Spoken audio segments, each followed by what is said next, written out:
सो अब स्टार्ट करते हैं हेक्चर ओलन थ्योरी को।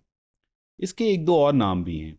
इसको फैक्टर एंडोमेंट थ्योरी भी कहा जाता है और फैक्टर प्रोपोर्शन थ्योरी भी कहा जाता है। अब रिमेंबर, हम लोगों ने दो तीन बड़े इंपॉर्टेंट कॉन्सेप्ट पढ़े हैं जिसमें फैक्टर इंटेंसिटी की बात की और फैक्टर अबंडेंस की बात की, और फिर उसी की बेस के ऊपर हमने प्रोडक्शन पॉसिबिलिटी कर्व ड्रॉ किए दो नेशंस के। तो उसी फैक्टर अबंडेंस के लेके ये थ्योरी बेसिकली एक्सप्लेन करती है। इस वजह से इसको फैक्टर एंडोमेंट का नाम भी दिया जाता है, फैक्टर एंडोमेंट थ्योरी का। अब ये एचओ मॉडल एक्सप्लेन क्या करता है? The relatively labor rich nation exports the relatively labor intensive commodity। अब अगर हम प्रीवियस कुछ मॉड्यूल्स को सुने या समझें तो उसके अंदर हमने ये इस्टेब्लिश कर लिया था, जो नेशन वन है वो लेबर अबंडेंट नेशन है, और जो एक्स कमोडिटी है that is labour intensive commodity. तो अगर इस डेफिनेशन को पढ़ें तो यहाँ पे लेबर रिच नेशन से मुराद यहाँ पे नेशन वन की बात हो रही है, और लेबर इंटेंसिव कमोडिटी की बात करें तो वो एक्स कमोडिटी की बात हो रही है। तो इसका मतलब नेशन वन जो है वो एक्स कमोडिटी बनाएगी और एक्सपोर्ट करेगी, and imports the relatively capital intensive commodity। तो ये बात हो रही है वाई कमोडिटी के बारे में, और इसी तरीके से नेशन टू के ऊपर भी अप्लाई होता है, क्योंकि हमने ये ज्यूम किया था कि आपके पास जो नेशन टू है it is relatively capital abundant country, at the same time the nation 2 will export commodity Y, क्योंकि Y जो है वो ज़्यादा कैपिटल इंटेंसिव गुड बनती है।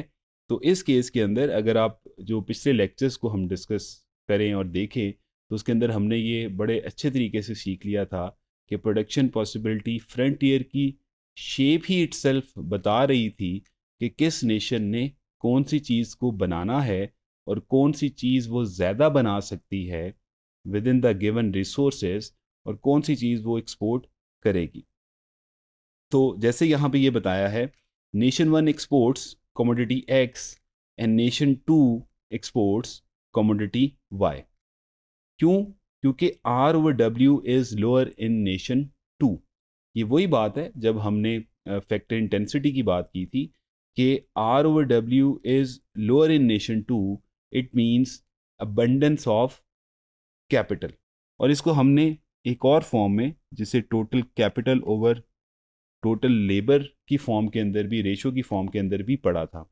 लेकिन ये भी डिस्कस किया था कि ये दोनों मेथड ठीक हैं इस केस के लिए जब हमने टेक्नोलॉजी को भी फिक्स कर दिया है और डिमांड प्रेफरेंसेस को भी फिक्स कर दिया है।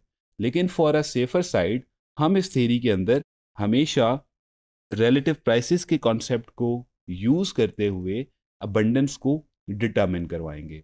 तो इस केस के अंदर हम ये कहते हैं कि जो नेशन टू है वो कमोडिटी वाई प्रोड्यूस करेगी, क्योंकि आर ओवर डब्ल्यू यानी कि जो इंटरेस्ट ओवर वेज रेशियो जो है, price of capital over of price of labour जो है, वो लोअर है in nation two. Furthermore जो और बहुत सी रीजंस हो सकती हैं आपके पास कंपैरेटिव एडवांटेज की या चीज़ को एक्सपोर्ट करने की। कुछ रीजंस हमने पिछली थ्योरी के अंदर भी पढ़ा था जब हम कंपैरेटिव एडवांटेज की बात कर रहे थे, तो उसके अंदर हमने बहुत सी रीजंस के साथ इस चीज़ को प्रूव किया था कि नेशन टू जो है वो वाई कमोडिटी को एक्सपोर्ट करेगी, और जो नेशन वन है वो एक्स कमोडिटी को एक्सपोर्ट करेगी।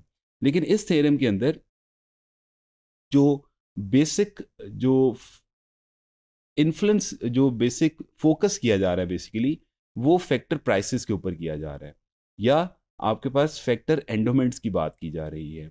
अकॉर्डिंग टू हेक्चर ओलन, जो आपके पास ट्रेड होगी दो कंट्रीज के दरमियान, वो उसका ज़्यादातर हिस्सा या ज़्यादा दारोमदार जो है वो उसके रिसोर्सेज के ऊपर होगा या फैक्टर्स के ऊपर होगा कि उस नेशन के अंदर कौन सा फैक्टर कितना अबंडेंट है। उसी हिसाब से वो नेशन उस फैक्टर को ज़्यादा यूज़ करेगी और वो वाली चीज़ बनाएगी जिसके अंदर वो फैक्टर ज़्यादा यूज़ हो रहा है। इन ओवर केस हमने यही डिस्कस किया, नेशन वन जो है वो एक्स गुड को बनाएगी क्योंकि वो लेबर इंटेंसिव है, और नेशन वन जो है वो लेबर अबंडेंट कंट्री है।